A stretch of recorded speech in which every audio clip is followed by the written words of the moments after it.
Buenas tardes también a los que están por Zoom. Dos palabritas simplemente. Esto es un ciclo de conversatorios que ha empezado el Departamento de Derecho de la Universidad Católica, y siempre buscamos temas que tengan algo de derecho, si no, no tendría mucho sentido, pero buscamos temas de mucho interés. El tema de la seguridad social siempre estuvo en carpeta, lo empezábamos a hablar a través de Federico hace ya algún tiempo, pero bueno, hoy llegamos y está en la cresta de la ola. Si ven la agenda de él, está dando conferencias por todo el Uruguay y demás. Rodolfo, te agradezco mucho que hayas venido, y bueno, bienvenido a tu casa, y gracias a todos ustedes por participar. Así que yo cumplí, siguen ustedes. Bueno, bienvenidos todos, y particularmente un agradecimiento a Rodolfo, a Paula y a Viviana por estar aquí presentes con todos nosotros. No quiero dejar de pasar también el agradecimiento a los profesores de la UCU que están acompañándonos, y a todos los estudiantes de las distintas carreras de Relaciones Laborales y de las carreras de Abogacía y Notariado, los profesores Santiago Magdalena, Mauricio Escobar, Graciela Mazuki y Eloisa González, y a todos sus estudiantes. Así que bienvenidos. Bueno, la presentación, para no tomar más tiempo, de Rodolfo Saldain. Rodolfo es abogado, egresado de la Universidad de la República. Es obviamente uno de los principales expertos en Derecho del Trabajo y Seguridad Social de nuestro país, sin lugar a dudas. Fue asesor de la Comisión de Legislación del Trabajo de la Cámara de Representantes. Fue subdirector general de la Dirección General de Seguridad Social. Fue director y después fue presidente del Banco de Previsión Social. Y más recientemente, quizás todos lo conocemos por los últimos tiempos, su intervención muy destacada como presidente de la Comisión de Expertos en Seguridad Social del Uruguay, encargado de llevar adelante, obviamente, la difícil tarea, primero del diagnóstico del sistema de seguridad social, y después en elaborar lo que hoy ya conocemos todos como el anteproyecto de ley de reforma del sistema de seguridad social de nuestro país, que está en la mesa de todos y a la espera de poder ser tratado y posiblemente, y ojalá, aprobado brevemente. Es autor de muchísimos textos, artículos, libros de la disciplina. Recuerdo uno de los últimos que conversábamos recién con Rodolfo, el de la era de los nuevos viejos del año 2020, un éxito también de nuestro invitado. Así que, Rodolfo, yo te dejo la palabra, sin antes también de agradecerle, como decía, a Viviana y a Paula, y posteriormente haré la presentación de ambas, que te van a hacer unas preguntas y unas intervenciones y unos comentarios. Te dejo, si querés, aquí el atril. Bueno, buenas tardes, buenas noches. Un gusto estar con ustedes. Un especial agradecimiento a las autoridades de la universidad y a los amigos y compañeros de la Facultad de Derecho de esta casa de estudio. Me gusta mucho tener un auditorio tan joven. No es lo habitual en este tema, y es una pena que no sea lo habitual, porque esta es una reforma que a quienes más debe interesar es a los más jóvenes, porque es en su espalda que va a recaer buena parte de la responsabilidad financiera de lo que vaya a estar ocurriendo con la seguridad social. Es decir, básicamente los más jóvenes son los que están llamados a pagar la factura, a pagar la cuenta en muy breve plazo. Vamos a ver si logro entenderme con este dispositivo. No lo logré, me parece. Vamos a ver ahora hacia dónde tengo la flechita y hacia dónde. Ahí va. Antes de ir a eso. Lo logré. Este anteproyecto que está en este momento a discusión pública, en una especie, para los que somos del mundo jurídico, diríamos como una especie de puesta de manifiesto del anteproyecto para que todas las partes interesadas, partidos políticos, organizaciones sociales y demás, vayan analizándolo, dando sus puntos de vista, sus aportes, es producto de un proceso que ha sido bastante extenso en su formulación. La Comisión de Expertos en Seguridad Social, que tuve el honor y la responsabilidad de presidir, trabajó durante el año que va de noviembre del 2020 a noviembre del 2021, y en ese periodo se desarrollaron actividades con una enorme intensidad. La comisión en sí estaba integrada por 15 miembros, representativos de todas las sensibilidades políticas en el país, fue designada en consulta con las organizaciones políticas y sociales, y en esas 52 semanas de trabajo La comisión tuvo 50 sesiones plenarias y tuvo unos 117 sesiones en subgrupos de trabajo. Tuvimos 84 audiencias recibiendo diferentes organizaciones de la sociedad interesadas en el tema, y realizamos 34 eventos de perfil académico. Parece una locura en 52 semanas ese nivel de actividad. Lo importante de eso es el nivel de compromiso que tuvieron no solo los 15 miembros de la comisión, sino los 30 o 40 profesionales de diferentes organismos del Estado, sin ningún tipo de vinculación política, sino que servidores públicos, funcionarios públicos, del Banco de Previsión Social, del Ministerio de Economía, de la OPP, del Ministerio de Trabajo. También todos los centros académicos participaron de una u otra manera en el trabajo. La propia universidad, que nos presentó al menos un informe que tengo bien en mente, capaz que más de uno, la UDELAR y todos los demás centros de estudios del país participaron de alguna manera. A partir de diciembre del año pasado, se generó un proceso con un grupo más reducido, 12 personas, que me tocó coordinar también, de las cuales 6 éramos de la pata legal, llamémosle, abogados para redactar este anteproyecto, y otros 6 que eran economistas o actuarios y algún demógrafo. Cuando hablamos de un actuario en esta disciplina, no hablamos de un escribano de juzgado, ¿no? Vale aclararlo. Un actuario en esta disciplina es un matemático que es un experto en matemática financiera y en demografía y la combinación de esos elementos. Y que lo que hace es traer a valor actual obligaciones futuras. De ahí su nombre de actuario, pero no tiene nada que ver con un escribano. A título de anécdota, un día me pasó que pedí que se designara en un juzgado un perito actuario, y la respuesta de una señora magistrada fue que la sede tenía actuario, que no era necesario nombrar un perito. Entonces, bueno, está hecha la explicación, se nombró un actuario experto en matemáticas. Esta reforma está asignada por la población del Uruguay. Esta gráfica que ustedes están viendo es la población del Uruguay conforme la última estimación hecha por el Programa de Población de Naciones Unidas y que se dio a conocer hará unos 15, 20 días aproximadamente.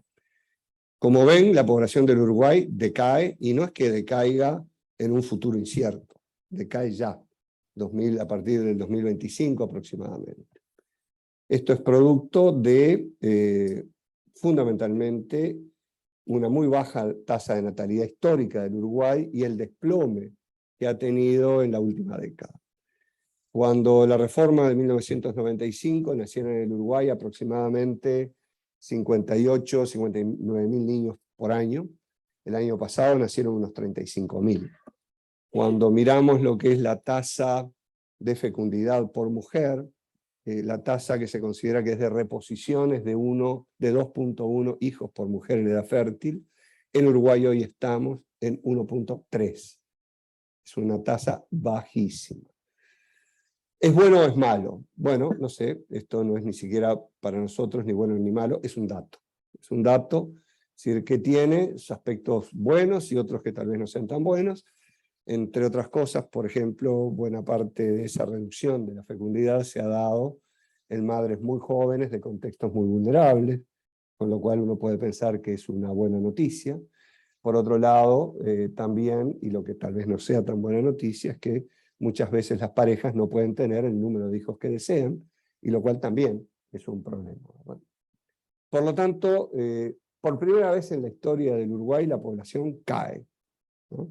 Eso no había ocurrido nunca, y cuando lo vemos en los tramos de edad, el único grupo de población que de futuro crece hasta casi juntarse con la línea de arriba es el de los mayores de 65 años. La población en edad de trabajar es la que está allí marcada con la línea azul. La línea azul va en un sentido claramente descendente, y la línea de color naranja está indicando la cantidad de niños y jóvenes que tiene el Uruguay. Como todo bien escaso, cuando son pocos en cualquier categoría pasan a ser los más valiosos. Los niños y los jóvenes deberían ser los más valiosos. Claramente no lo son, en la forma en que venimos tratándolos, y esto no es un tema de un partido político, de dos partidos políticos, ni de tres partidos políticos. Cuando miramos la incidencia de pobreza entre las personas mayores de 65 años, tenemos un guarismo que destaca por lo bueno a nivel internacional, 2%. Es decir, pero cuando lo miramos entre niños y jóvenes, es 20%, 10 veces más. Y no de una generación, sino de varias generaciones, lo cual implica un desafío realmente gigantesco para el Uruguay, que todavía lo agravamos un poco más cuando vemos que a los 20 años, de cada 10 personas de 20, jóvenes de 20, 4 terminan secundaria. Realmente ahí tenemos un desafío gigantesco como sociedad y que no es ajeno a esto que vamos a ver. Cuando miramos en términos de la más clásica pirámide, tenemos en el año 1990 una pirámide con forma de Ricardito, más o menos, y hacia 50 años por delante, el diseñador se entusiasmó, le vio forma de camiseta y le hizo celeste. Bueno, todo lo que está por encima de la línea roja de arriba, somos los mayores de 65 años.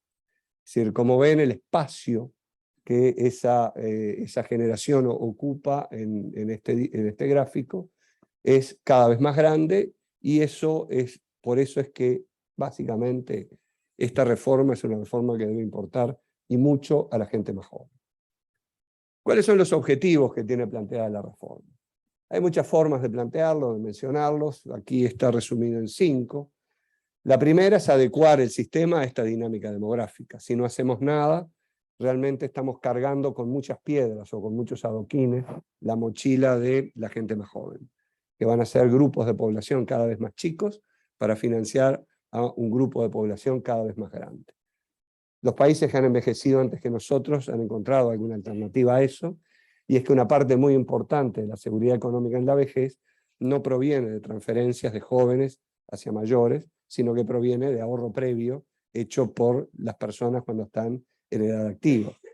Países como Países Bajos, como Noruega, como Suecia y otros más, tienen prácticamente 2 veces su Producto Bruto Interno, es decir, el total de riqueza que genera un país en ahorro previsional.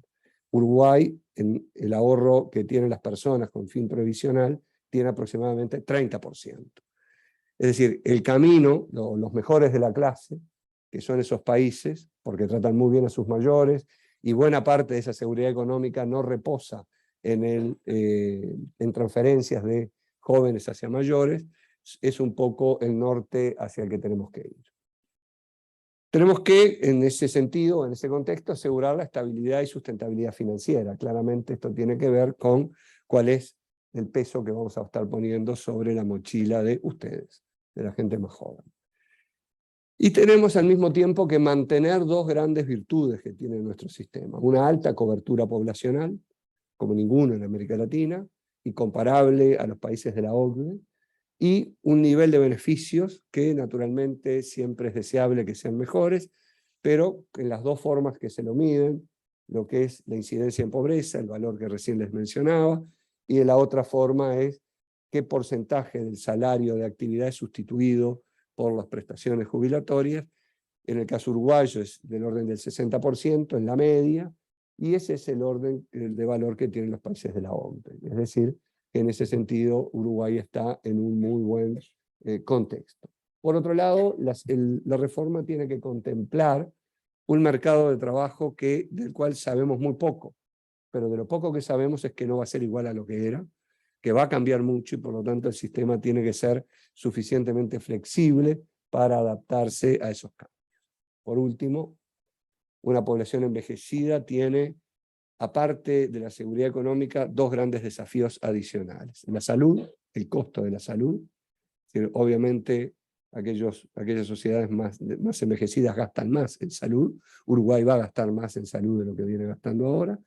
Y el otro es lo que para mí es la nueva contingencia, o la gran contingencia de este siglo XXI, que es la dependencia de cuidados. Con esto a lo que me refiero es quién atiende a las personas mayores en la familia y también quién cuida a los niños. En buena parte de la historia, el cuidado de las personas mayores estuvo a cargo de alguien, de un hijo, de una hija, generalmente una mujer, de la familia que se hacía cargo, se dividían entre más de uno el cuidado de padres, de abuelos. Pues bien, eso ahora, la buena noticia es que cada vez vivimos más, pero la mala noticia es que cuando hay que cuidar, ya ese entorno familiar no está. No está porque las familias son más chicas, no está porque el rol de la mujer hoy en la sociedad es distinto. Es decir, probablemente cuando estudiamos con Martín, si fuéramos bastante más los varones que las mujeres en la facultad, pues bien acá yo veo que hay probablemente más mujeres que varones, y eso yo creo que está bueno. Es decir, pero eso también implica desafíos de muy diferente naturaleza. Acá lo que tenemos por delante es que la dependencia de cuidados en las personas mayores va a ser un gran fuente de estrés financiero a nivel de las familias, ya lo es, ¿verdad? Y seguramente lo va a ser más en el futuro cuando seamos más grandes, sea más grande la población mayor. Pero no solo allí, también en la otra punta de la vida, porque en una población económicamente activa que cae, como veíamos hoy, es decir, la línea azul, es decir, esa es la población en edad de trabajar, lo que la población femenina todavía tiene chances de mejorar su nivel de actividad, porque está por debajo de la del hombre. Pero hay un tema muy importante allí, que es como, quién cuida a los niños. Es decir, en ese sentido, el Sistema Nacional Integrado de Cuidados recoge lo que claramente es una política de Estado a través del CAIF, y donde los CAIF, los centros CAIF, aproximadamente la mitad de la necesidad de cuidados está cubierta por esos centros, pero bueno, hay una mitad que no. Es decir, por lo tanto, allí hay un desafío también importante.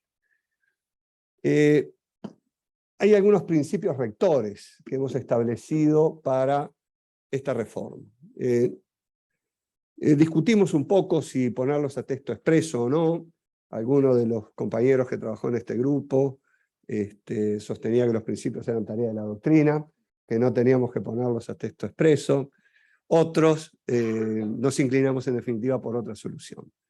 Y nos parece que es bueno que estén en texto expreso, porque además está previsto en este artículo que tengan potestad interpretativa e integrativa de lo que es las soluciones normativas que están planteadas. Y voy a hacer una breve referencia a ellos para, de alguna manera, contextualizar las soluciones que estamos proponiendo.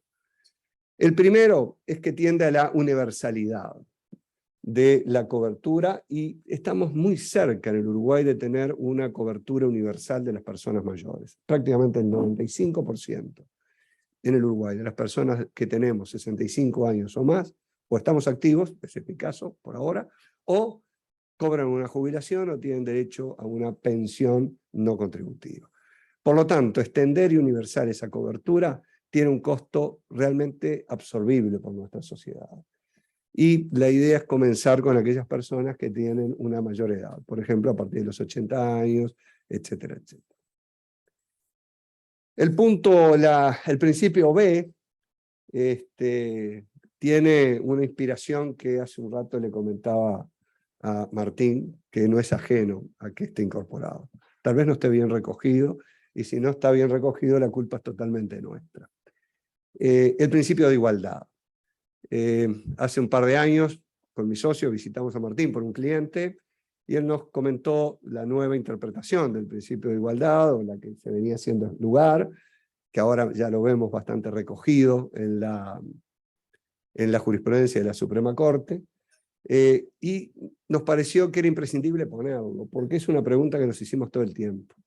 Es decir, la idea es que ante una misma contingencia las personas tengan el mismo tratamiento. Pero es imprescindible reconocer que hay diferencias que tienen un sólido fundamento. Es decir, y ahí iríamos a lo que sería el triple test, ¿no?, del principio de igualdad. Es decir, partiendo de que siempre tiene hay una razón legítima, hay que ver cuán sólido es ese fundamento y que el tratamiento diferencial tenga una relación de proporcionalidad con ese fundamento. Ejemplos. ¿Cómo se calcula la jubilación en los diferentes organismos hoy? Y lo voy a decir de menor periodo a mayor. En caja militar, la llamada caja militar, sabemos que no es una caja, la mitad de los efectivos, los que están regulados por la ley vieja, se toma en cuenta el último sueldo y algún grado más o alguna situación más adicional. En caja de profesionales, los 3 últimos años. En militar, en el sistema nuevo, aprobado en el año 2018, y en policial, los últimos 5 años. En bancaria y en BPS son los últimos 10 comparados con los 20 mejores. Y en notarial son los 30 mejores. A ver, ¿dónde está el fundamento de esa discordancia? En verdad nosotros no encontramos ese fundamento. Y por eso, una vez terminada la transición de 20 años a la convergencia de regímenes que se plantea de 20 años, a partir del 2043, se está proponiendo un régimen previsional común que en este aspecto iría a que todos vayan a computar los mejores 25 años. Pero cuidado, hoy el sindicato de policías me hizo notar una cosa importante, que en el caso de ellos, hasta no me acuerdo exactamente qué año, no aportaban por la totalidad del salario, sino que aportaban solo por una parte. Todo lo que era adicional, el 222, etcétera, etcétera, no aportaban.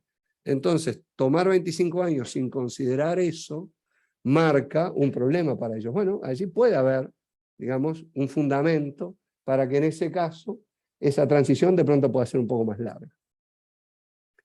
Realmente todo el tiempo nos hicimos esta pregunta, si el tratamiento diferencial se justificaba o no. Por ejemplo, un fallecimiento en acto de servicio. En policial tenía un régimen especial, en militar no.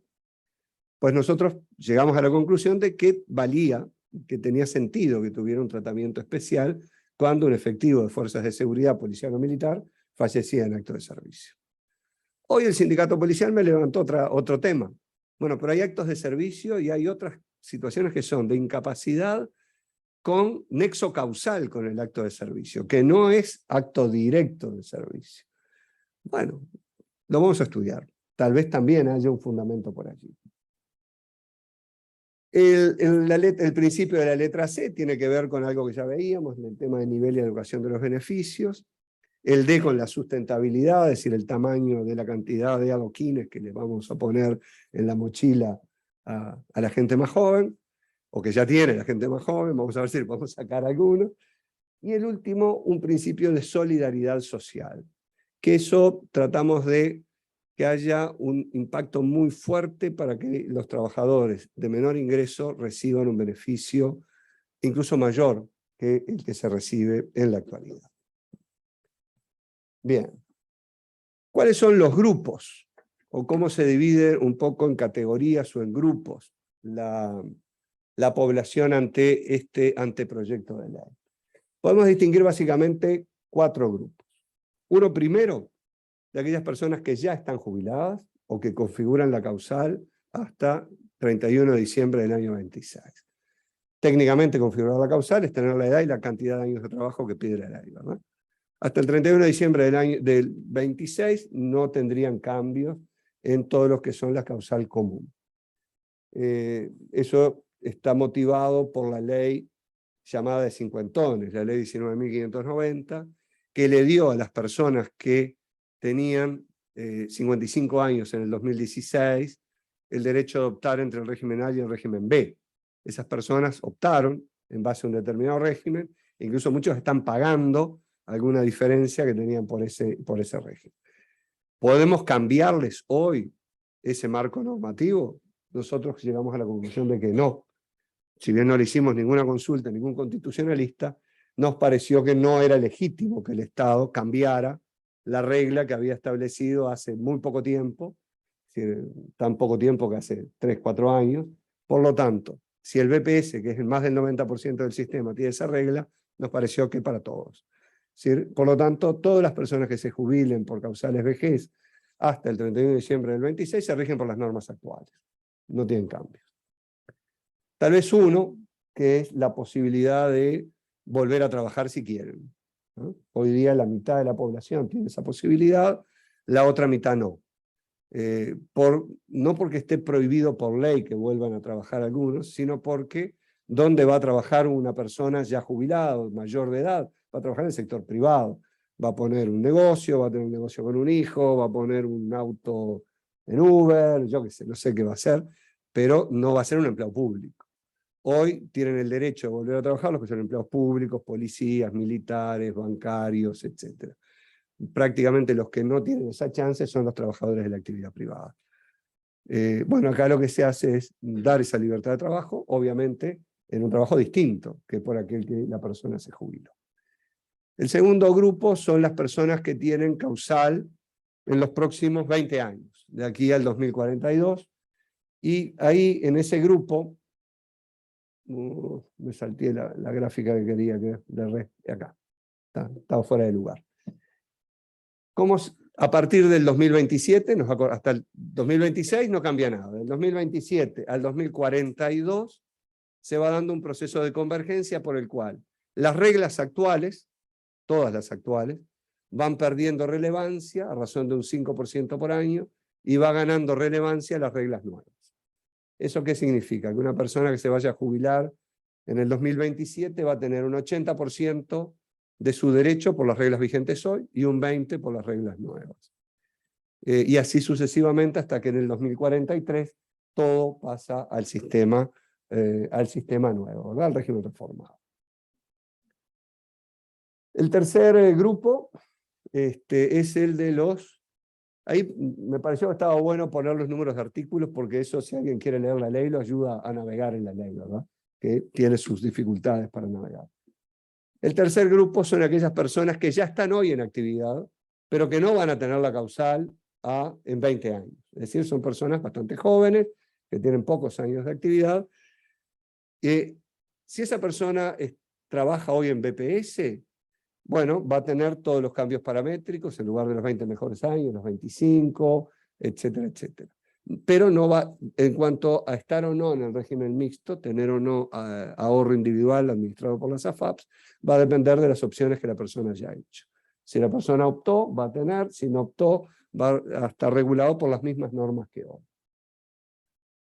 Si esa persona trabajaba en el servicio militar, en policial o en las cajas paraestatales, o amparado por las cajas paraestatales, no configura la causal, no tiene causal, se va a seguir rigiendo, va a seguir teniendo solo esa cobertura y no va a ir a un sistema mixto. Los nuevos trabajadores, el grupo 4 sí, esos van todos al sistema mixto, nuevo en forma preceptiva, un mixto que es algo diferente del que hemos conocido.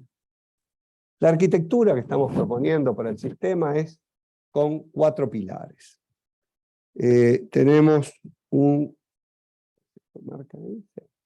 los pilar 1 y el pilar 2 es lo que conocemos hoy en BPS, ¿verdad? El régimen de BPS más el régimen de AFAP. Es decir, y se adicionan 2. Un esquema de ahorro voluntario, complementario, y un pilar 0 que es bien importante y sobre el cual yo voy a necesariamente tomarme algún minuto para explicarlo algo más adelante. Para los nuevos afiliados, la distribución del aporte va a ser por alícuota. Parte del aporte va a ir a BPS, 8%, parte va a ir el 7% restante va a ir a su cuenta de ahorro individual. Naturalmente esto, al estar puesto en consideración, puede variar, ¿verdad? Esto que yo les estoy comentando es el anteproyecto. Esta me la paso un poco rápido y me voy a cuáles son los resultados que se esperan con la reforma. Esto tiene que ver con la cantidad de adoquines adentro de la mochila, ¿no? Si no hacemos nada, la perspectiva que lleva el nivel de gasto público es la de la línea roja. Es decir, vamos pasando de 10 puntos del producto a casi 13, y el resultado que tendría la aprobación de la reforma es estabilizar el nivel de gasto público en el eje de 9 puntos del producto.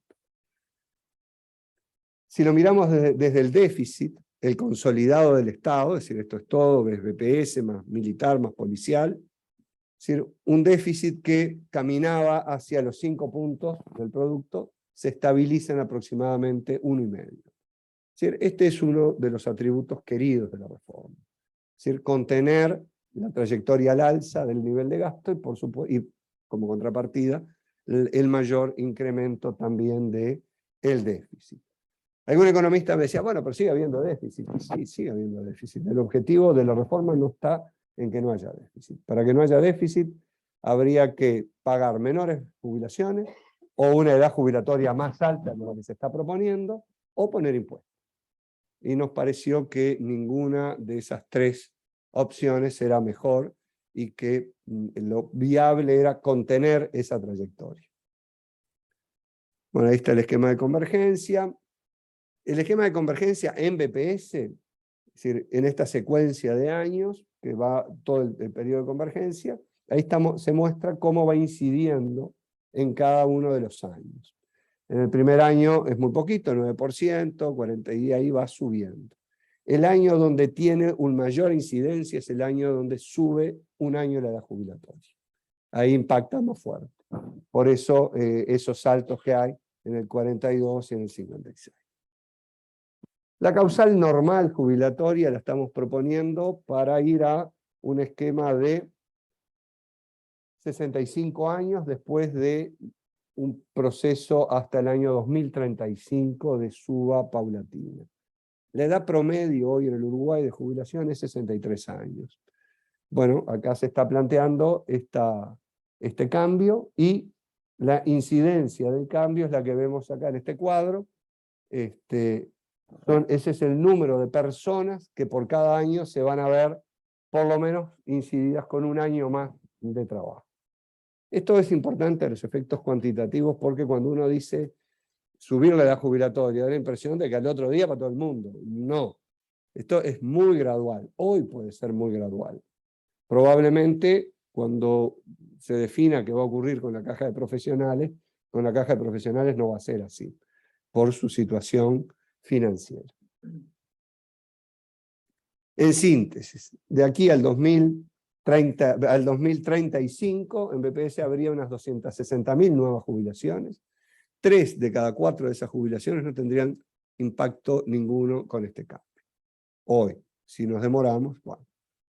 Hay algunas excepciones que estamos planteando, lo voy a pasar muy rápido, que es para trabajadores con largas carreras laborales y trabajadores en situaciones de puestos de trabajo particularmente exigentes, de construcción y rurales en principio, y pueden incorporarse otros, sin perjuicio de que ya hoy un 7% de las altas que da BPS son personas que tienen servicios bonificados.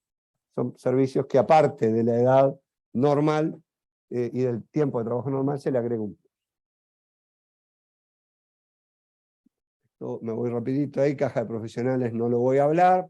Algunos aspectos que tiene la ley de innovación es en materia de género, amplía a todas las cajas el cómputo adicional por hijo. Hoy aplica solo en BPS, en militar y en policial. Es decir, no aplica en las paraestatales. Ya alguna paraestatal nos ha dicho que no lo va a poder asumir, por lo tanto, bueno, si no puede, no se pondrá. Pero eso creo que lo que va mostrando es la debilidad que tienen para poder dar una buena cobertura para sus afiliados. Por otro lado, se está duplicando ese cómputo en el caso de hijos con discapacidad severa, en lugar de un año o dos. Si fuera más conveniente para el trabajador, o en este caso la trabajadora, en el periodo para computar para la jubilación se pueden sacar 2 años en el entorno del nacimiento si su salario cayó. Esto no ocurre con los trabajadores de la actividad pública en general, pero en la actividad privada puede pasar que en el entorno del nacimiento dejó de trabajar, o trabajó menos horas, o dejó de hacer horas extras, o yo qué sé. Bueno, eso sí en el caso de que sea conveniente. Un cambio importante es para aquellos trabajadores que tienen una parte de su vida laboral en una caja y otra parte en otra caja. Hoy la regla vigente es tan mala que implica que si la persona trabaja mucho, puede cobrar menos, ¿no? De hecho, las veces que yo he dado clase en la Católica, pido por favor que no me paguen. Porque si me pagan, caja bancaria, que es donde hago yo el aporte más grande, me computa la mitad. Es decir, un disparate, no tiene ni pies ni cabeza. Acá estamos cambiando estas reglas para adecuarlas a lo que es el Convenio Iberoamericano de Seguridad Social, como criterio, y el Reglamento Europeo de Cobertura cuando se trabaja en diferentes jurisdicciones a nivel nacional. Es bastante más justo el sistema.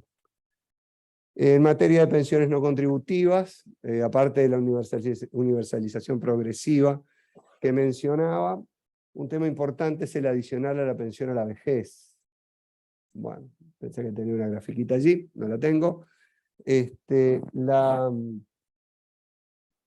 los beneficiarios de pensión a la vejez, que son como los más pobres entre los pobres, hay básicamente unos 3.000, entre 2.500 y 3.000, que tienen entre 3 y 14 años aportados en la historia laboral.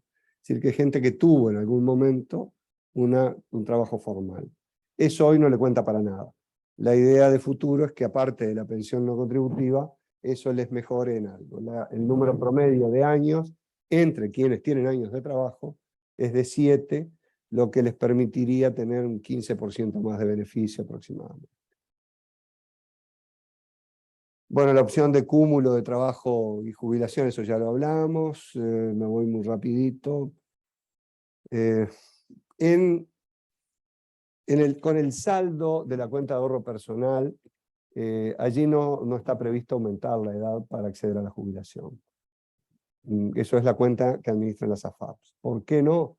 Porque en verdad allí no hay un problema de financiamiento, porque ese dinero está plenamente existe, y por lo tanto lo único que hay es tratar de que, si la persona está en condiciones de dilatar el cobro, convencerlo para dilatarlo, porque cuanto antes empieza a cobrar, menos va a cobrar.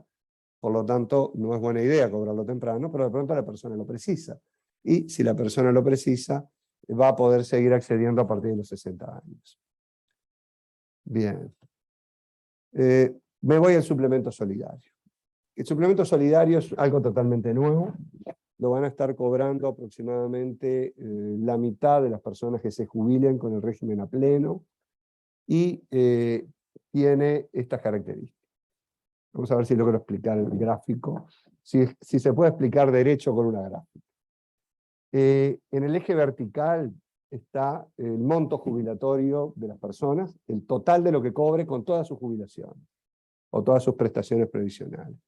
Y en el eje horizontal está, digamos, la prestación contributiva, y en la parte roja es lo que la persona genera con su aporte de jubilación.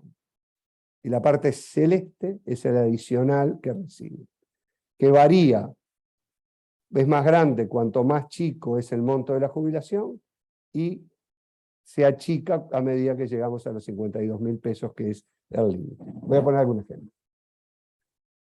El salario mínimo de una trabajadora doméstica son 23.484 pesos. Pensemos que es una persona que está plenamente comprendida en el sistema nuevo. Estaría generando jubilación por aproximadamente 10.600 pesos con las reglas que están previstas. Obviamente es una jubilación abiertamente insuficiente. Y el suplemento solidario parte de un valor base, 14.000 pesos, establecido en la ley como tal, que ajusta por IPC todos los años, y de ese valor base se deduce el 40% de lo que la persona generó con su aporte efectivamente. Deducido el 40% ese, de los 14, queda un adicional de 9.746. Por lo tanto, su jubilación va a ser 20.000 pesos, ¿no? Este mecanismo sustituye el actual mecanismo del mínimo jubilatorio. El mínimo jubilatorio actual es de 15.600 pesos aproximadamente, para el que aportó por 30.000, por 20.000, por 15.000 o por 10.000. Es decir, que desconsidera lo que es el esfuerzo de aportación de las personas, o lo subsume en un valor de tarifa plana. La idea con este procedimiento es darle valor a ese esfuerzo contributivo de la persona y mejorar la jubilación asociándolo a ese mayor esfuerzo contributivo. Si esto lo vemos con el mismo gráfico de hoy, este ejemplo estaría en el de la línea verde. Más o menos la mitad de su jubilación la generó por el aporte, y la otra mitad es el suplemento solidario. Otro ejemplo, me voy un poco a otro extremo, es una persona que tiene un promedio salarial de arriba de 100.000 pesos, va a estar generando una jubilación del orden de los 47.000 pesos, por lo tanto el suplemento solidario que va a cobrar es solo el que tiene que ver con esta parte que fija, de 2.300 pesos. ¿No? Es decir, va a estar ubicado en la otra punta.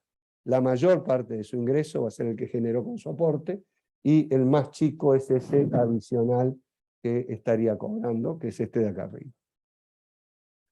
Otro ejemplo, este no cobra suplemento solidario, porque aparte de tener una actividad por BPS, por ejemplo, tiene una jubilación de caja de profesionales de 70.000 pesos.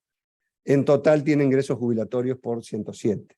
Ahí está por arriba de los 52, por lo tanto el suplemento solidario es 0. Lo que hace este procedimiento es focalizar esto que se financia con recursos públicos en aquellos sectores de menor ingreso. Bien. Bueno, este era el que quería mostrarles hoy el tiempo de trabajo de los pensionistas a la vejez, me había quedado fuera de lugar, pero bueno, es lo mismo que ya vimos. Y me voy muy rapidito a ver qué más podemos agregar acá. ¿Cómo estamos de tiempo, Federico? ¿Estamos bien? 5 minutitos más. Bien. ¿Qué está previsto que ocurra con el ahorro, con el saldo acumulado en las cuentas de ahorro personal? Hasta ahora lo único que pueden hacer las personas es comprar una renta vitalicia en el Banco de Seguros, ¿no? Comprar una jubilación en el Banco de Seguros. Acá ahora, aparte de que la puede comprar a esa jubilación con ese saldo en el Banco de Seguros, lo va a poder hacer con 60 y 30, también esas personas van a tener alguna flexibilidad mayor, ¿verdad? Aquellos afiliados que estén con una enfermedad terminal, no es negocio para ellos comprar esa renta vitalicia, porque ya de por sí saben que si tienen una enfermedad terminal, van a cobrar poco tiempo la jubilación. Ahí se le da la chance de hacer retiros equivalentes a lo que sería la renta vitalicia contra el saldo de la cuenta, y el resto se mantiene en la cuenta. Y al mantenerse en la cuenta y ser propiedad de la persona es sucesorio, es un haber sucesorio. Por lo tanto, podría beneficiar a la familia. Se crea también un incentivo, la posibilidad de, no sé si allí lo escribí, sí, lo escribí, sí. Pueden optar por recibir una prestación, sin tener la enfermedad terminal, pueden optar por recibir una prestación mensual a término. ¿Qué implica esto? Por ejemplo, hoy comprar la renta vitalicia en el Banco de Seguros es muy mal negocio, hoy, porque las rentabilidades han caído en el último trimestre. Por lo tanto, el que va hoy y compra la renta vitalicia deja fija esa pérdida de rentabilidad, ¿no? Porque a nivel global han caído los valores en los que están invertidos los activos previsionales, en todo el mundo. Eso ha pasado muchas veces y en un plazo relativamente breve se recupera. Pero si la persona va y compra, en el momento que está en la baja, esa persona va a tener esa baja permanentemente en su jubilación. Acá lo que se da es la posibilidad de más o menos lo mismo que con el caso de la enfermedad terminal que hablábamos. Bien. Hay algunas mejoras de eficiencia para el Pilar 2. Hay nuevos activos que se autorizan para poder lograr mayor rentabilidad. Y hay dos elementos importantes que se incorporan, que es 2 elementos de licitación para adjudicar los nuevos aportantes a las AFAPs. Va a haber siempre una libertad de elección, pero inicialmente se van a adjudicar a la de menor comisión, con un llamado a licitación, y eventualmente con un procedimiento que está en el TOCAF, que se llama puja a la baja, que no ha sido muy usado, pero que es decir, bueno, al revés, es un remate al revés. En lugar de quién da más, quién da menos, ¿no? Esto lo hemos venido trabajando con la Agencia de Compras Estatales, allí hay una regulación prevista. Y lo mismo con las primas del seguro colectivo de invalidez y muerte. Hoy de cada 100 pesos que aporta una persona al sistema, a su cuenta de ahorro personal, 14 se destinan a comprar el seguro colectivo que brinda el Banco de Seguros del Estado. El diseño es pésimo, porque es un proveedor monopólico de hecho, con 4 clientes cautivos que están obligados a contratarlo por ley, y ninguno de ellos lo paga. El que lo paga es el afiliado. Es el peor de los mundos. Uno tiene gran chance de ganar, el otro está obligado a contratarlo, pero su interés en que sea muy bajo el precio es un interés más moral, si se quiere, y quien lo paga no incide. La idea es también hacer licitación en eso, como forma de tratar de lograr una mayor eficiencia en este pilar. Se incorpora una figura nueva de hipoteca inversa o revertida, que es una alternativa a la venta de nuda propiedad. Probablemente hayan oído hablar del tema, la venta de nuda propiedad, que es un negocio que suelen hacer las personas mayores contra su casa, que venden la nuda propiedad y conservan el usufructo. Este instrumento es una alternativa. Es un instrumento que probablemente tenga un escaso desarrollo, ¿verdad? Porque hay temas culturales en el medio, pero da una alternativa que puede ser más equitativa, más justa, más regulada, con menos nivel de alia o de contingencia de ganar o de perder asociado a la venta de la nuda propiedad. En materia de ahorro voluntario y complementario, y con esto voy a terminar, se prevén diferentes canales para lograr más ahorro. Uno es el ahorro voluntario a través de, bueno, débitos en cuenta, débitos automáticos, etcétera, para mejorar el haber jubilatorio, pero también con una mayor liquidez que lo que tiene hoy. Se establece también un procedimiento especial de negociación colectiva entre trabajadores y empleadores, la negociación colectiva clásica, donde se puede ir a lo que en el mundo se conoce como matching contributions, o contribuciones ligadas o apareadas. Un peso pone el trabajador, un peso pone el empleador. Si el trabajador no quiere participar, se puede ir, puede dejar de aportar, tampoco el empleador está obligado a aportar por ese trabajador. Es una suerte de principio de corresponsabilidad entre las dos partes de la relación colectiva, la relación laboral. Se autoriza también al Poder Ejecutivo a establecer un plan de ahorro por consumo. Si hay estudiantes de economía me dirán que eso es una contradicción en los términos, porque el ahorro es consumo sacrificado, ¿no? Pero bueno, el ahorro por consumo es redireccionar la renuncia fiscal que hoy está asociada al pago con medios electrónicos, los 2 puntos del IVA o 9 en el caso de servicios gastronómicos, hacia una cuenta de ahorro pensando en la jubilación. Y se establecen opciones de acceso a esos ahorros, a este conjunto de medidas, bastante más flexibles que lo que tienen hoy. Voy a dejar acá para dar espacio a las colegas y a las preguntas. No sé si este proyecto o este anteproyecto va a terminar siendo ley. Hoy soy bastante más optimista de lo que era hace 3 meses. Creo que el nivel de receptividad que viene teniendo, con críticas naturalmente, es un muy buen nivel de receptividad. Todos sabemos que es necesario hacerlo. Podrá ser exactamente esto o algo diferente, pero va a ser parecido. Y lo único que hoy les podemos asegurar es que de nuestra parte lo que hay es un oído grande para escuchar otras ideas y otras alternativas, con la idea de mejorar esta iniciativa, y esperemos que en poco tiempo tengamos una ley promulgada y vigente que mejore la forma de protección social que tiene el Uruguay hoy, que lo haga realmente sustentable, porque si el sistema no es sustentable puede ser muy bonito, pero no funciona, y pensamos que esta propuesta es de un sistema sustentable y más justo que el que tenemos en la actualidad. Quedo atento.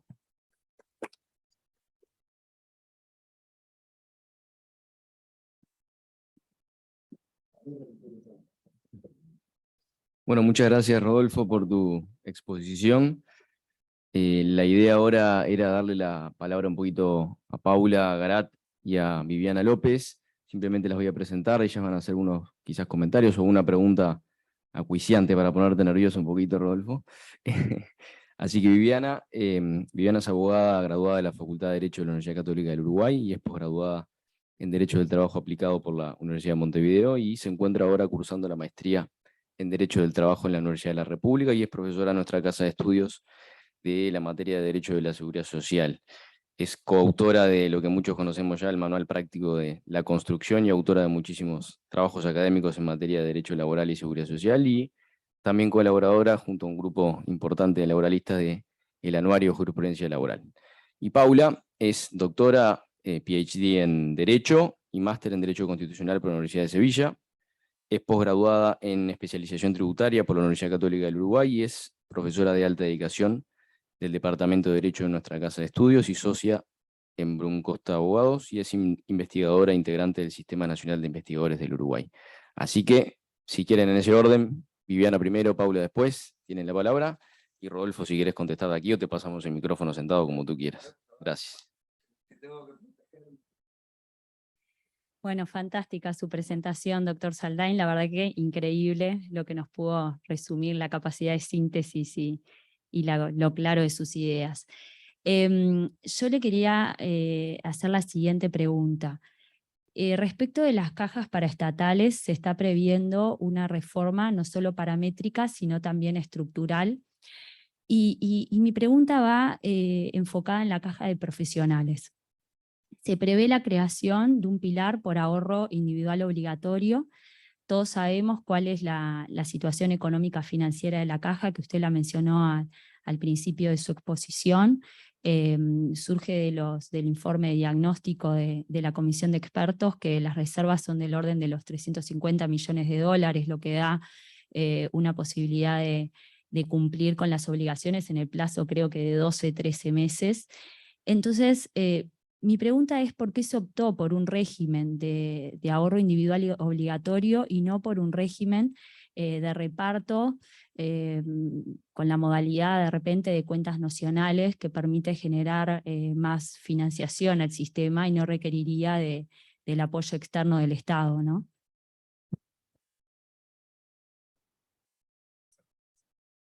No porque tuviera precisara protección, pero...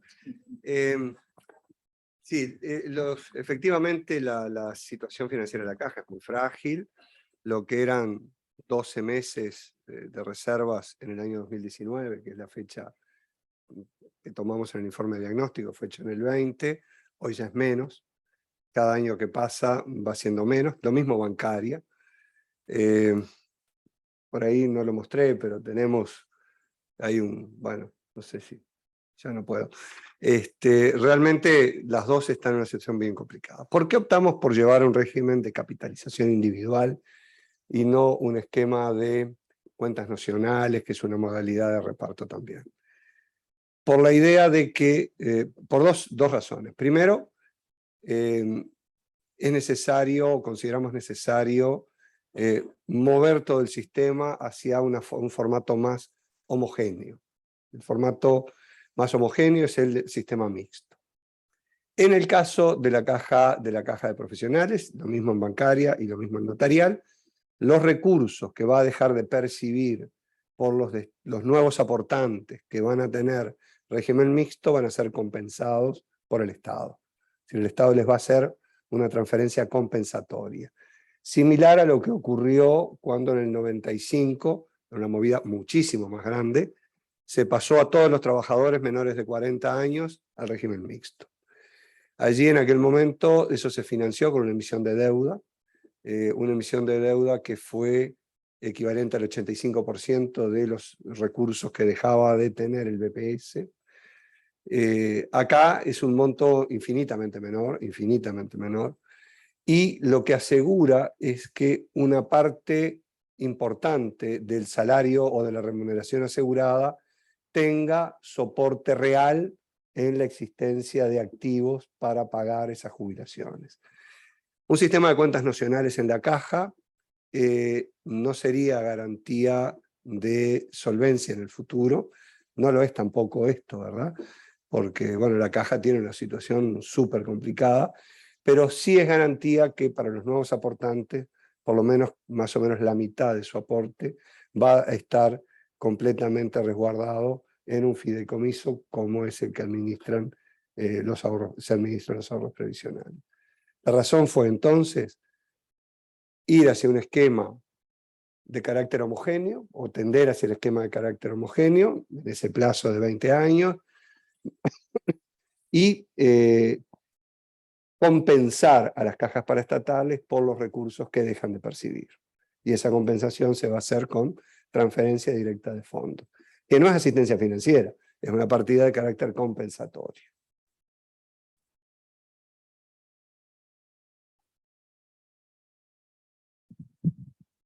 Bueno, buenas tardes. Felicitarlo por la exposición primero y por el trabajo, ¿no? Por el anteproyecto, que es un arduo trabajo de la comisión, que demuestra, bueno, como bien los ponía, una solución o pretende ser una solución a un problema que, bueno, en algunos casos es complejo, es complicado, en otros, y me remito a lo que mencionó sobre los cuidados, ¿no? Creo que es positivo que exista ese problema, porque en definitiva también la sociedad fue a una igualdad de género mayor, ¿no? En mis comentarios y en mis preguntas me voy a centrar en lo que a mí más me llamó la atención desde el punto de vista de la seguridad social como derecho y desde el principio de igualdad, que era algo que también hablábamos previamente. Una cuestión tiene que ver con la subida de la edad jubilatoria, que como lo mencionó, más allá de que es gradual, se sube a los 65 años, pero que luego también se prevé que se actualiza cada 2 años en forma automática o más bien en base a también la subida del promedio de edad de la población a través de un decreto, ¿no? La primera cuestión que veo con eso, bueno, es por qué es ese sistema así, ¿no? Y por qué no es el legislador, en definitiva, el que debiera cuestionarse sobre ese tema, sobre la subida de la edad jubilatoria, tomando en cuenta, por supuesto, el índice o el aumento seguramente del promedio de edad, pero también otros parámetros que se están tomando en cuenta ahora también, ¿no? Como el tema financiero, como el posible desempleo en ciertos sectores, sobre todo los de mayor edad, o como otras cuestiones, ¿no? Como decía también el doctor Saldain, el futuro incierto del mercado laboral. Eso en una primera cuestión. En una segunda cuestión, eso tiene excepciones también mencionadas, que ya en el anteproyecto se prevé para la actividad rural, para la actividad de la construcción. La pregunta asociada a eso es, bueno, ¿por qué no prever también o cuestionarse también sobre otras actividades y dejarlo a que esas otras sectores se presenten, ¿no? en un plazo y que también lo decida el Poder Ejecutivo?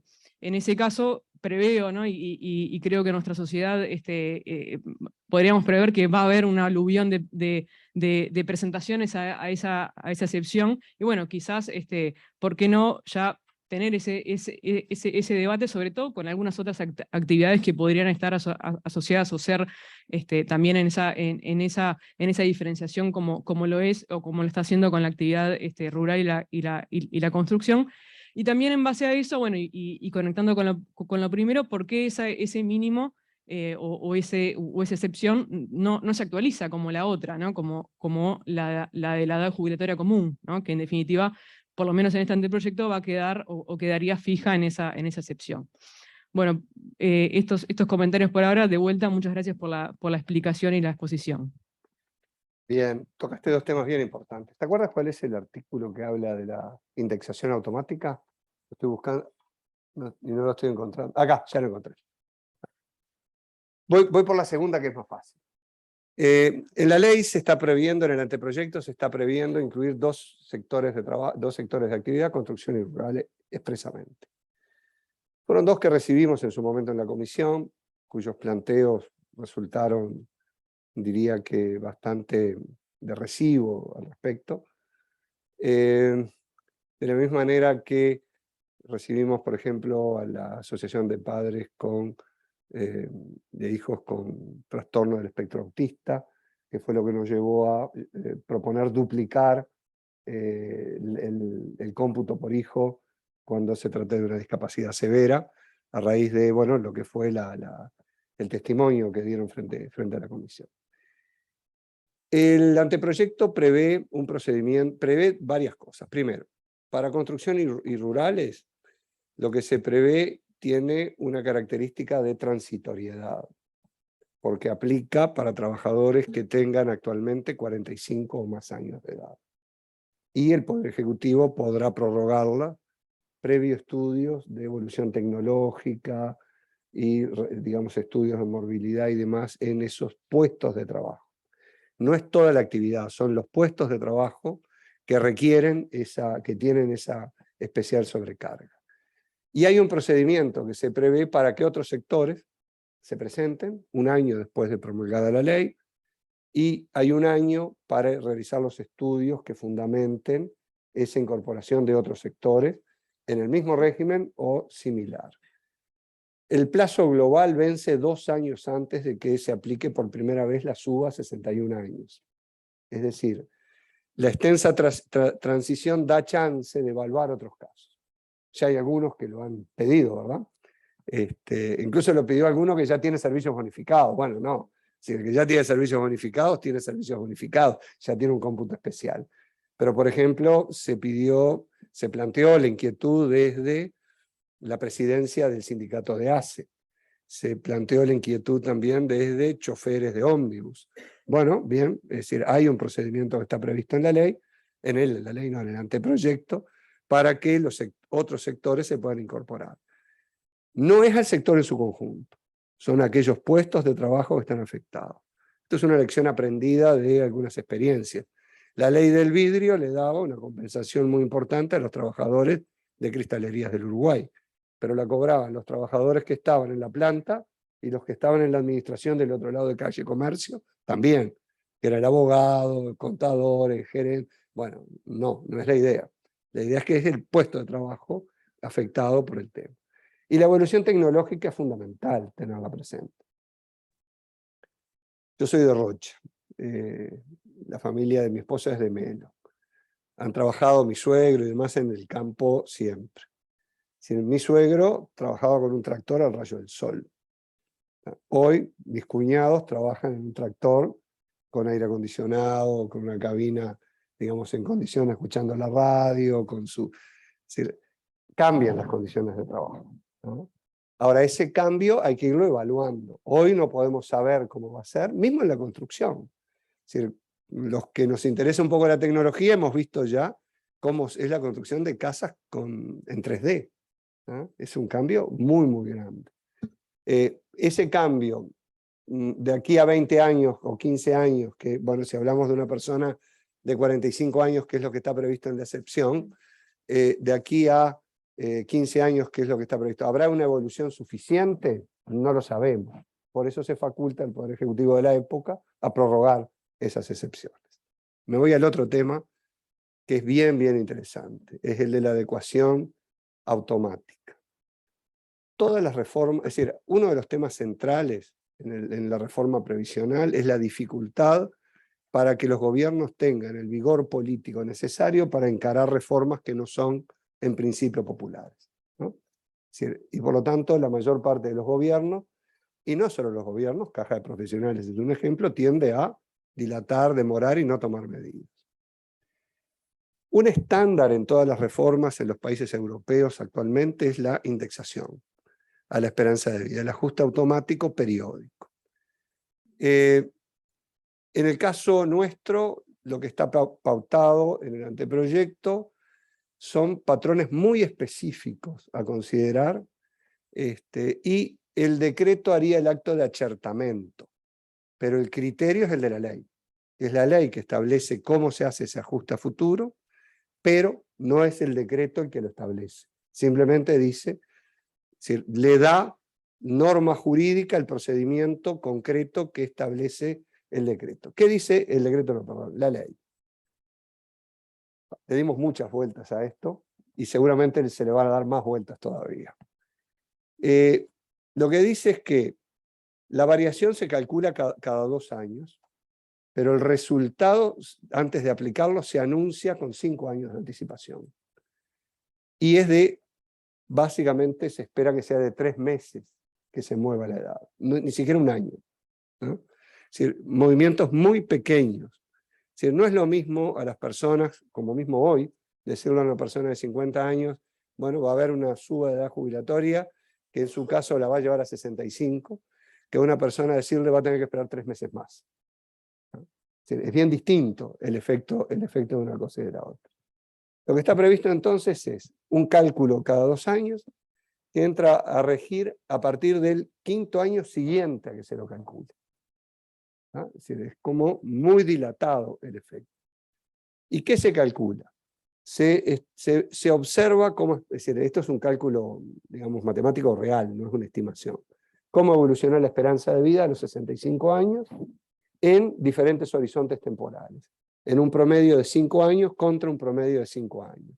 No se mide en periodos muy cortitos, porque ahí puede haber eventos específicos, y por ejemplo dejamos fuera el año de la pandemia, ¿tá? Porque eso obviamente implicaría, es una distorsión en cualquier medición. El artículo 76 da la metodología al detalle de cómo calculamos. Por lo tanto, el decreto lo que hace es decir, aplicada la metodología, el resultado es tal. ¿Ah?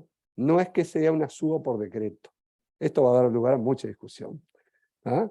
Pero nos pareció que era importante incluirlo, aun cuando fuera objeto de debate. Es la primera vez que me hacen la pregunta sobre el tema. Nunca nadie había reparado en esto, pero bueno, creo que está muy bueno. Y el decreto se supone que lo que hace es recoger el resultado de las operaciones técnicas que manda la ley. Pero bueno, admito que es un tema bien opinable. Entre Miguel Pesutti, Álvaro Rodríguez Ascue y algunos de los otros que estuvimos trabajando en la redacción de esto, le dimos muchas vueltas a cuál era la mejor forma de establecerlo. Porque volver a llevarlo a que fuera un acto legislativo, estábamos en lo mismo, ¿no? Entonces nos pareció que esto sorteaba en los exámenes pertinentes, pero bueno, está abierta la discusión. Buena pregunta. ¿Les parece ahora? Estamos abiertos a una rondita para el público presente y el público que está por Zoom. Comentarios, preguntas. Bienvenidas, y hay que aprovechar esta instancia que tenemos a un experto sobre este tema y podemos explicarlo de todas las dudas que tengamos sobre este nuevo sistema que está arriba de la mesa. Los habré dormido, che. Sí. Calcula el suplemento solidario. Bien, lo voy a tratar de decir bien simple. La persona genera la jubilación que genera con su aporte y con las reglas previstas, y se toma el 40% de ese beneficio de la jubilación que toma la persona. Por otro lado, hay un valor base de ese suplemento solidario que es 14.000 pesos, que es equivalente más o menos a la pensión vejez, que hoy la pensión vejez son 13.800 pesos. Supongamos que la persona en teoría hubiera tenido una jubilación de 100 pesos, no es imaginable, pero para razonar por el absurdo, se tomarían 40 pesos, el 40%, y se deducen de los 14.000. Por lo tanto, la persona tendría un suplemento solidario de 13.960 pesos. ¿Ah? A medida que la persona obtiene una jubilación mayor, ese 40% crece. Y por lo tanto, restado del mismo valor de 14.000 pesos, el suplemento va siendo cada vez más chico. Hasta un valor del orden de los, no sé, estaba en el gráfico, ahora no me acuerdo con exactitud, pero creo que es 35.000 pesos, tiene esa incidencia, y después se fija en 2.300 la incidencia que tiene.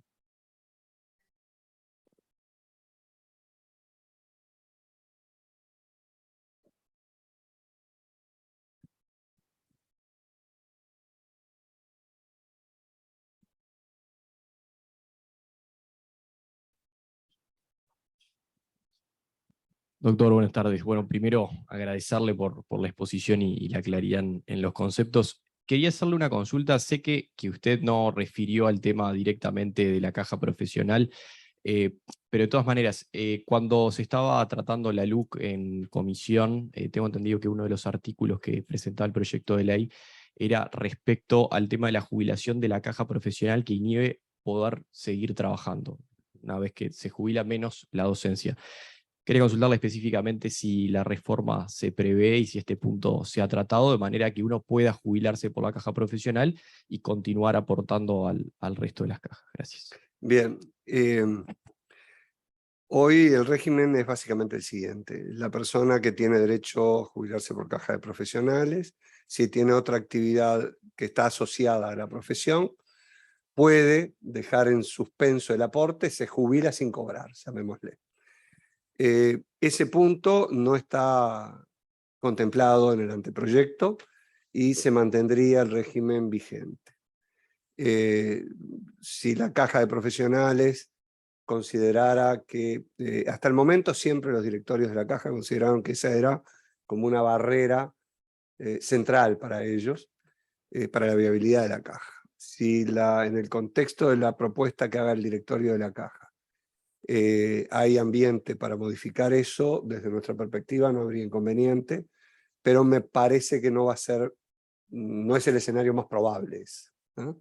Creo que el escenario más probable es que se mantenga esa incompatibilidad que aplica, salvo que el trabajador, el afiliado de la Caja Profesional, tenga 65 años y 2 periodos aportados en 10ª categoría. Eso rige hoy, ¿verdad? No veo como muy probable que eso se cambie. Gracias.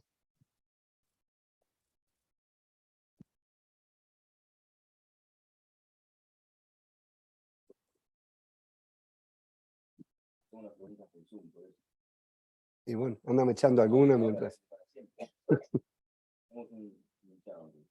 Acá por el Zoom te preguntan, Rodolfo, ¿la posibilidad de la venta de nuda propiedad con reserva de usufructo se consideraría complemento de ingreso previsional? Sí, sí, se consideraría complemento todo y deducible, por lo tanto, del suplemento solidario, todo ingreso que supere los 25.000 pesos, ya sea ingreso de trabajo o de renta de capital. En este caso estaríamos ante una renta de capital. Digamos, no vimos en detalle los diferentes posibles ingresos, pero entiendo que sí, que sería una renta de capital. Y la segunda pregunta aquí en el Zoom. Si entendí bien, está previsto que vayan a haber transferencias estatales para cubrir la situación deficitaria de las cajas paraestatales como la profesional. No, si di a entender eso me equivoqué. Lo que dije es que va a haber transferencias para cubrir los recursos que dejan de tener por el cambio normativo de que el 7% pasa a una cuenta de ahorro personal. No está en la agenda que haya transferencias de recursos fiscales para las cajas paraestatales. ¿Alguna otra pregunta?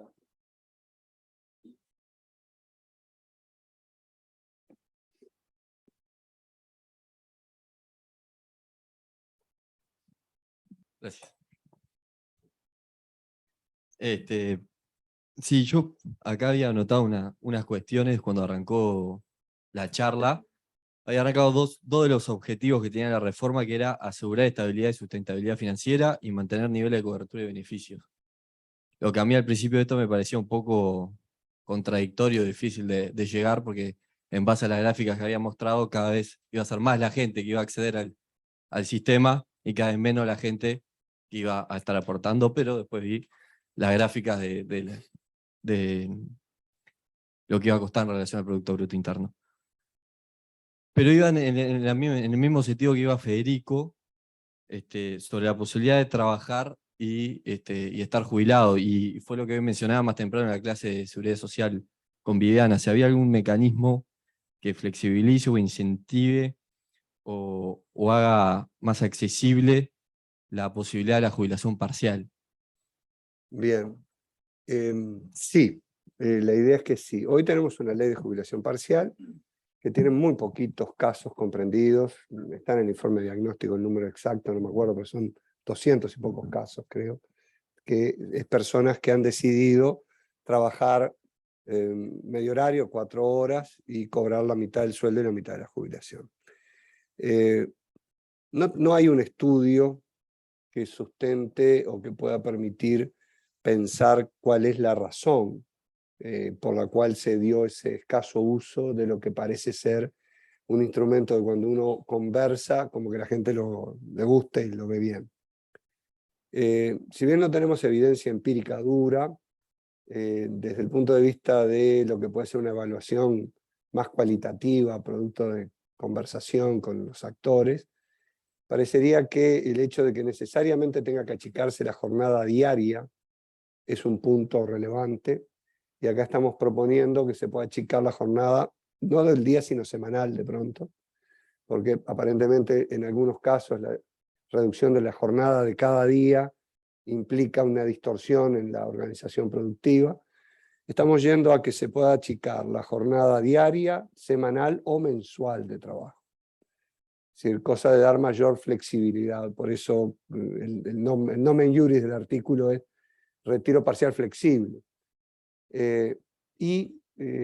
Según cómo evolucionen las finanzas, se autoriza al Poder Ejecutivo que la reducción del haber jubilatorio no necesariamente sea de la mitad, no necesariamente sea equivalente a la reducción, sino que tal vez pueda ser algo inferior. Pero bueno, eso habrá que ver más adelante. No podíamos establecerlo en la ley sin saber qué comportamiento iba a ser el que pudiera haber. Tiendo a pensar que sigue siendo una solución, es decir, para un número muy reducido de casos, pero probablemente con esta flexibilización se aumente esa situación. La diferencia entre esto y la vuelta a trabajar es que acá es en el mismo trabajo. Si uno vuelve a trabajar, tiene que ser en otra actividad, salvo los docentes, que eso ya lo tienen pautado desde hoy, que el docente se jubila como maestro y vuelve a la misma escuela eventualmente en que estaba trabajando, un docente universitario, ¿no? Eso ya rige hoy así. Tiene amplia compatibilidad el docente. Rodolfo, 2 preguntas más acá. Perdón, vamos mechando si te parece. Porque hay una que tiene relación con lo que recién contestó Dale. Rodolfo, si te parece, recién lo mencionaste un poquito al pasar. ¿Está previsto al aumentar la edad jubilatoria disminuir las horas de trabajo semanales o el número de jornadas laborales? Sí. Sí, puede ser menos cantidad de días a la semana, o trabaja 15 días en el mes, o bueno, eso se dejó bastante más flexible y va a depender del acuerdo que haga el trabajador y el empleador, ¿verdad? ¿Hay cambios considerables o importantes en la jubilación, jubilación por incapacidad parcial o total? Diría que sí. Hoy hay un incentivo muy mal puesto a favor de jubilarse por incapacidad física y no por jubilación por causal común. ¿Ese incentivo en qué consiste? La jubilación por incapacidad física en dinero da un 44% más que la jubilación común. Porque la jubilación común, BPS 60 y 30, es 45%, hablo de BPS por ser el más grande, ¿verdad? El 90%, mientras que la jubilación por incapacidad o el subsidio transitorio es 65%.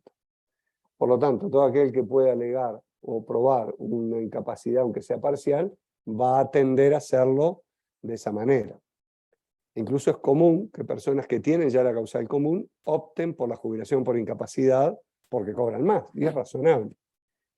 En estadística se le llama moda a la edad más probable, al número más probable en una serie. La edad que más se repite en la serie de jubilaciones por incapacidad es 60. Y el promedio de años de trabajo de los que se jubilan por incapacidad es 27.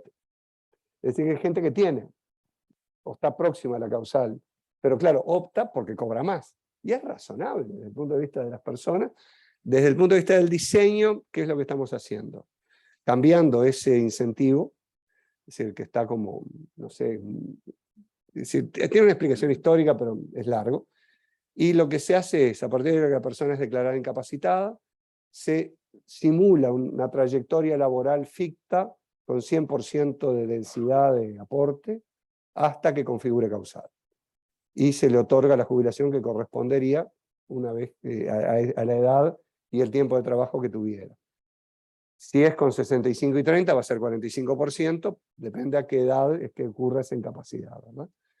Y se agregan 2 compensaciones. Una si tiene hijos a cargo, que es similar a la del seguro de desempleo, un 20% si tiene hijos a cargo, si mientras los tenga, y si como consecuencia de la incapacidad ha quedado con una dependencia severa de cuidados, un 20% más, que es compatible con las prestaciones del Sistema Nacional Integrado de Cuidados.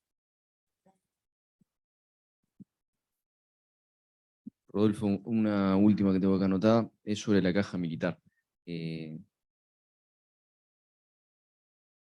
Dale, Sobre la caja militar. Estoy acá guiando, Pensé que había otro. guiando al dueño del micrófono, que por allá hay un pedido para... Para el 2026, ¿cómo serán contemplados los militares que ya tienen derechos jubilatorios con un retiro voluntario, no teniendo la edad de 65 años, por lo tanto no siendo retiro obligatorio? Si tienen la causal de retiro voluntario, se van a poder jubilar con las reglas actuales. Todo aquel que tenga la causal hasta el 31 de diciembre del año 26, militar o en cualquier otro organismo, cualquiera sea el momento en que se jubile, ¿verdad? De pronto esta persona decide retirarse en el 2030, se va a retirar con las reglas vigentes actualmente. Ahora sí, buenas noches, con permiso. En realidad veníamos hablando de incentivos y no me atreví a hacer esta pregunta porque es una pregunta que va por el lado de la patología, pero está bueno usar este ambiente para plantear la patología, a ver si hay alguna idea para solucionarlo o sanearlo. O sea, bien es sabido, no vamos a hablar de las paraestatales en concreto, de la caja profesional, pero es algo que nos preocupa a todos los que estamos ingresando en el mundillo de la caja. Pero cuando hablábamos de que en el ideal se van a tomar los últimos 25 años de aportes, bien es sabido que en la patología los profesionales jóvenes tienden a, creo que en mala medida, pero lo suelen hacer así, a evitar los primeros aportes hasta consolidar ingresos suficientes para después empezar a aportar los últimos que le configuran o que le significan para armar el promedio que necesitan y tener la jubilación. Ergo, en la etapa previa, el sistema previsional no recibe ningún tipo de aporte, que es lo que genera la pérdida de ingresos. ¿Está previsto algún tipo de incentivo, y ahí fue mi disparador, para contemplar esto? Sin perjuicio que estamos hablando de 25 años de aportes, es un periodo bastante grande, es difícil escapar, pero por lo menos para evitar la pérdida de fondos. Gracias. Bien, yo creo que sí, creo que la ley anteproyecto tiene incentivos fuertes en esto. Primero, al tener una parte importante, 7/15, perdón, del aporte en capitalización, dinero que no se aportó no capitaliza.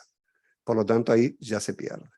Y al establecerse el derecho en función de un porcentaje por cada año computado, también ahí está perdiendo. No es lo mismo una jubilación con 30 años, que es el mínimo, que una jubilación con 45 años de aporte, ¿no? Recién hablábamos con Martín antes de empezar. Bueno, Martín creo que ya está en los 40 años porque empezó a aportar como procurador, y yo estoy llegando este año a los 40 años, creo, el año que viene, no me acuerdo bien. Es decir, llevamos mucho tiempo aportando. Y bueno, el no aportar en los primeros años es un problema que con este diseño que se está proponiendo le va a rebajar la jubilación de manera interesante. Bueno, los primeros aportes en capitalización cuentan mucho, por la regla, el interés compuesto, ¿verdad? Ahora sí, gracias. Rodolfo, tengo una pregunta más, pero quiero hacerte una primero, yo, pensando siempre en la caja profesional. Yo sé que no es el tema central de esta charla, pero ¿considerás que los aportes por fictos son uno de los o el gran problema de la caja y el de financiamiento? Yo creo que el aporte por ficto merece ser revisado. Nosotros durante los trabajos de la comisión muchas veces hablamos del tema, incluso con las autoridades de la caja. Hay algunas estimaciones muy preliminares, tan preliminares que no permiten formular una política sobre la base de esa evidencia, porque sería como un salto al vacío. Habría de todas maneras que prever fictos también, porque un 40% de los aportantes a la caja no tiene ejercicio liberal de la profesión, no factura. En verdad lo toma como un complemento. Por lo tanto, si vamos solo a lo que factura, bueno, esa gente quedaría fuera. Por lo tanto, hoy creo que es un escenario que tiene que ser evaluado. Entiendo que la caja está con esa intención, creo que está haciendo un llamado para que incluye eso, entre otras cosas, pero hoy no hay evidencia suficiente como para dar el paso de un cambio en ese sentido. Hay algún número hecho por el lado de FONASA, ¿verdad? Donde ahí aportamos por lo real, pero no hay suficiente confiabilidad en ese número todavía. Rodolfo, aquí otra pregunta. Para un trabajador que al cumplir 60 años tenga 43 años de aportes, ¿se le exige que trabaje hasta los 65 años en las mismas condiciones que a otro trabajador que tenga menos años de aportes? Bien, la respuesta es que no, no se le exige lo mismo. también habría que ver en qué momento estamos hablando. Si hablamos con la reforma ya a pleno, esa persona debería tener un mínimo de 63 años. Se prevé una causal anticipada por larga carrera laboral. Esa causal anticipada requiere un mínimo de 40 años de trabajo y que hay un cambio en materia de edades, pero que llega hasta 63. No pasa de 63 años. No llega hasta los 65. Es decir, que con 63 y 40, esta persona dice 60 y 43, si es nacido en el año 67, se va a poder jubilar con 61 y 43, si es nacido en el año 68, con 62 y 43, y si es nacido en el año 69 o después, con 63 años. Y la última que tengo, Rodolfo, en relación a la cantidad de años que se plantea el cálculo del sueldo básico jubilatorio, los 25 últimos años, el régimen de la caja de profesionales es distinto al resto del sistema de seguridad social, dado que el aporte se realiza por un sistema de escala de sueldos fictos, lo mismo que estábamos tratando, en la que no se puede saltear categorías, en donde hoy se establece un periodo mínimo de 3 años para poder subir a la siguiente categoría. No es como EPS o caja bancaria o notarial, que se puede realizar un aporte más o menos similar durante muchos años. Se me viene un comentario y una pregunta, ¿no? Que fue complementario un poco a lo que comentabas recién. Sí, pero ojo, ese comentario me hace pensar una cosa, la comparación con BPS. En BPS, quienes están comprendidos en el sistema mixto pueden elegir el salario de aportación. No están comprendidos en la carrera de fictos. Aunque eso lo dice la ley. Si lo preguntas en algunos mostradores, lo más probable es que no te den ni la opción. Pero un trabajador no dependiente en BPS puede optar por decir, bueno, yo quiero pagar por un ficto de 50.000 pesos, de 100.000 pesos. Y lo puede hacer. Eso está previsto en la ley. Sonaría raro en el BPS. Eso nosotros no lo incluimos en este anteproyecto para el nuevo trabajador de caja de profesionales que va a tener un régimen mixto, pero se lo podría pensar como una alternativa. De todas maneras, creo que la pregunta puede tener también otro condimento, porque ya la he tenido en más de una oportunidad, y es que el profesional no tiene chance de subir, y por lo tanto como que necesariamente se lo estaría con el salario del ficto de categoría. Y que por lo tanto ahí habría una afectación, ¿verdad?, en la forma de cálculo del básico. Yo puedo concordar con ese criterio.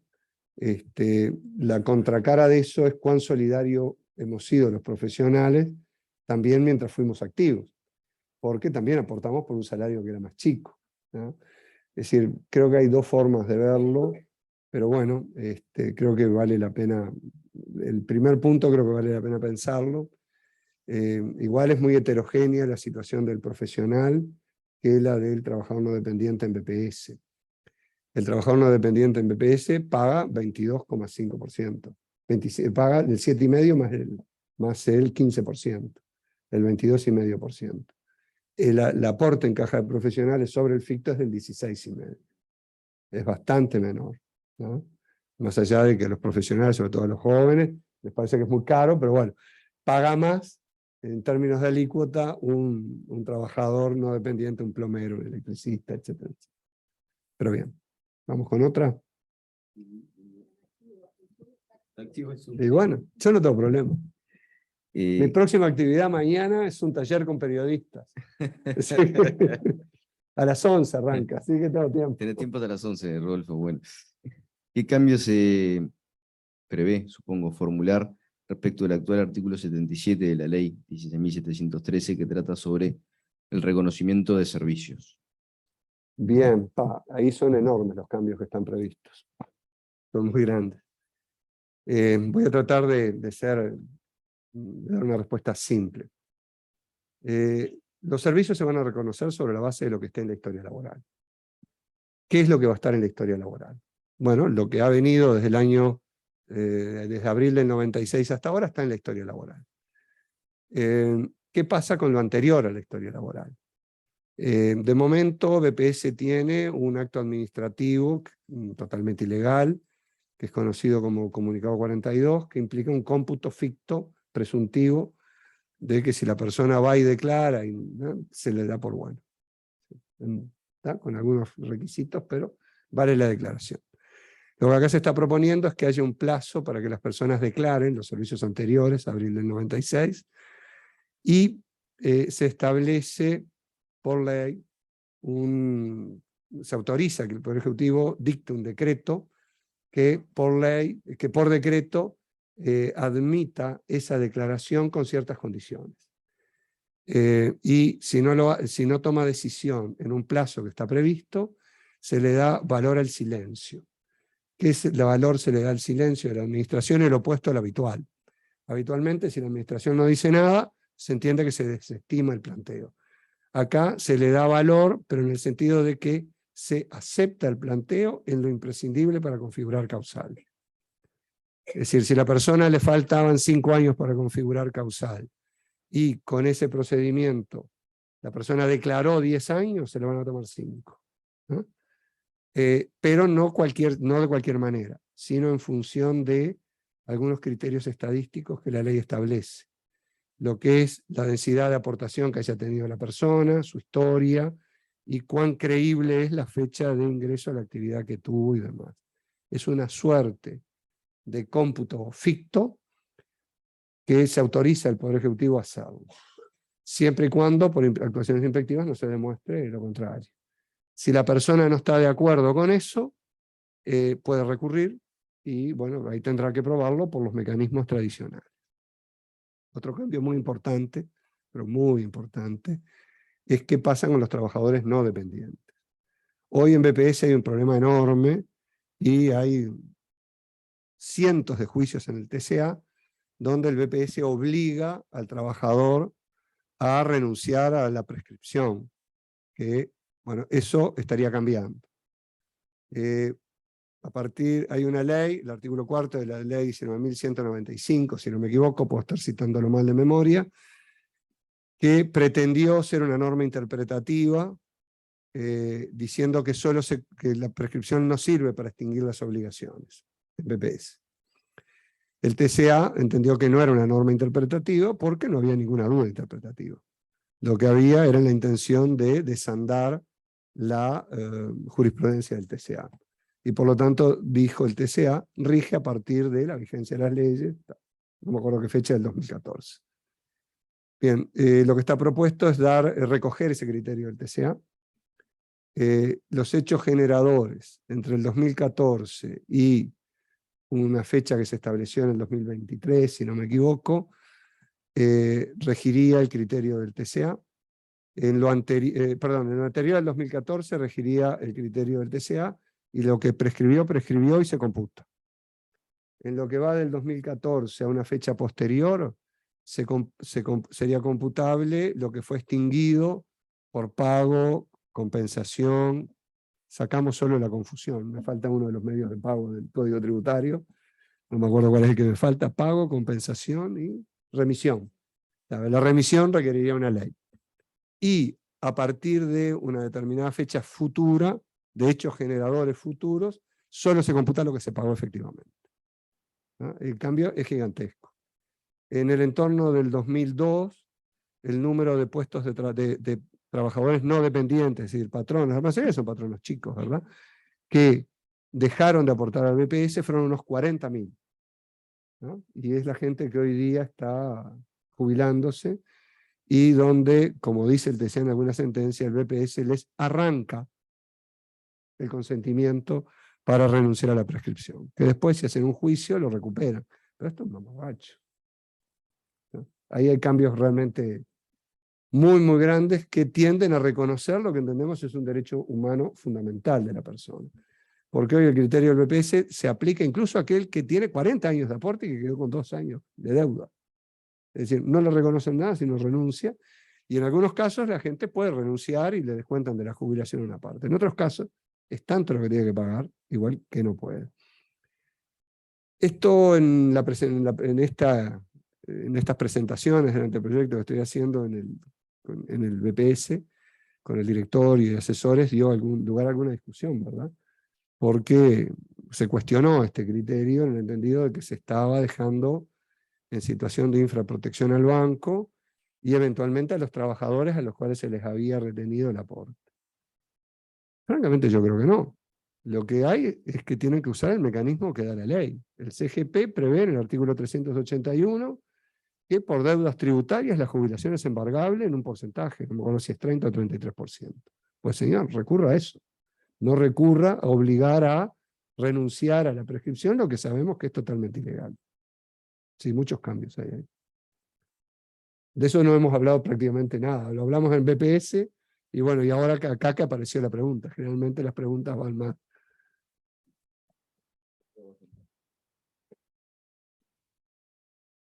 Gracias. No, y pido perdón porque yo llegué un poquito tarde, capaz que ya lo habías profundizado, Rodolfo, pero una duda respecto de las prestaciones del pilar de ahorro, que se agrega a la renta vitalicia esto de la prestación a término, y no me queda bien claro, como en realidad la prestación, por lo que entiendo, tiene que ser menor a la renta vitalicia, ¿en qué casos podría ser útil esa prestación a término o desde el punto de vista Bien. práctico, cuál es la finalidad ahí de esa prestación nueva? Bien. No puede ser mayor, ¿no? Puede ser igual. Ahí se autoriza el Poder Ejecutivo que establezca que pueda ser menor, pero como máximo igual, ¿no? ¿Por qué? Porque el objetivo siempre del ahorro previsional es cubrir la longevidad, ¿no? Y por lo tanto, si la persona empieza a retirar sumas que van por arriba de lo que sería la renta vitalicia, se va a consumir el saldo. Eso es lo que existe en otras legislaciones bajo el nombre de retiro programado, que no cubre la longevidad. Pues bien, nosotros nos parece que en esta política pública lo que debe cubrirse básicamente es la posibilidad de vivir mucho como en promedio se da, ¿no?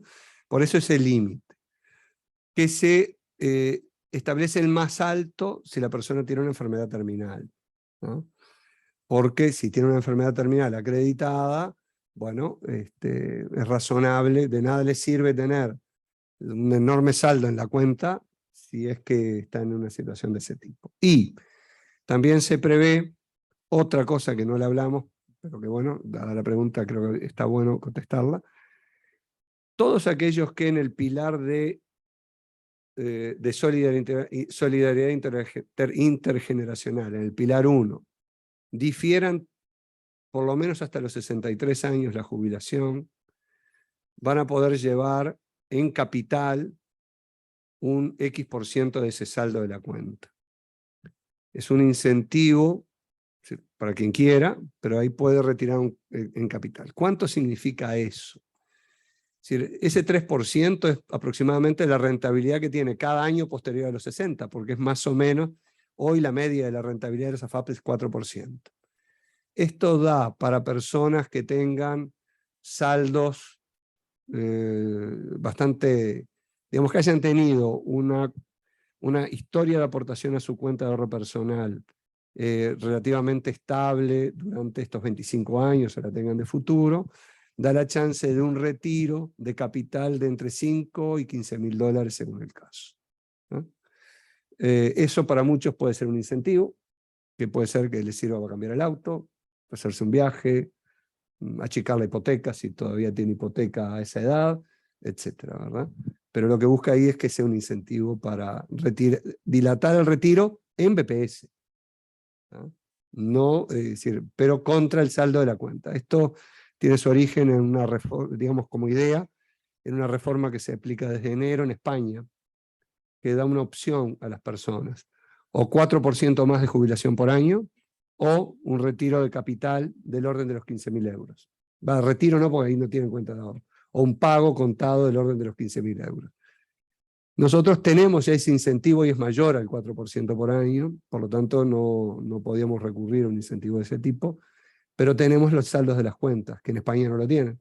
Nos pareció que la posibilidad de habilitar un ámbito más de libertad ahí a las personas estaba bueno, y quien quiere lo usará y quien no quiere no lo usará.